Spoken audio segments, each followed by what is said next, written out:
Xjenza Malta permezz tal-Esplora nediet il-ħolma għat-tfal għal Viżjoni Malta 2050, avveniment uniku li jifforma parti mill-proċess ta' konsultazzjoni nazzjonali dwar il-Viżjoni Nazzjonali sa 25 sena oħra. L-anewlini tal-inizjattiva u li tħeġġeġ lil ġenerazzjonijiet iż-żar biex jaqsmu l-idejat, il-ħolm u l-aspirazzjonijiet tagħhom għal Malta aktar sostenibbli u reżiljenti. Fl-avveniment li se jsir il-ħamis li ġej mit-tlieta ta' wara nofsinhar il-qudiem se joffri l-tfal u l-familji tagħhom esperjenza interattiva li tinkludi esperimenti ta' xjenza live, attivitajiet prattiċi, lob tradizzjonali u sessjonijiet ma' animaturi f'ambjent edukattiv u divertenti. Xjenza Malta tkompli tħeġġeġ li tfal u żgħażagħ ikunu parti attiva mit-tiswir ta' Malta tal-futur, filwaqt li toħloq pjattaforma għal kollaborazzjoni bejn il-familji, l-edukaturi u l-komunità usa.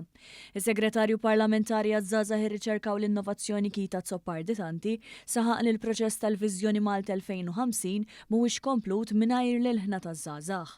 Fil-Viżjoni Malta 2050 il-Gvern għaddej b'konsultazzjoni u diskussjonijiet mill-aktar wiesa'. Stakeholder importanti ħafna huma t-tfal għaliex huma se jkunu l-protagonisti ta' din il-viżjoni.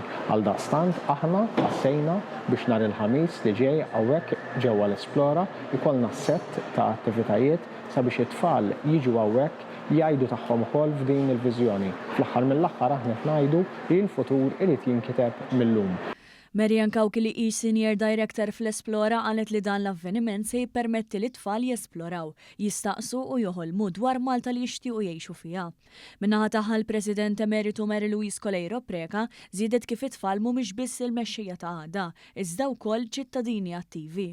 Din l-inizjattiva turi l-impenn tal-Viżjoni Malta 2050 li tinvolvi lill-ġenerazzjonijiet kollha fit-tfassil ta' pjan fit-tul u inklusiv għall-pajjiż.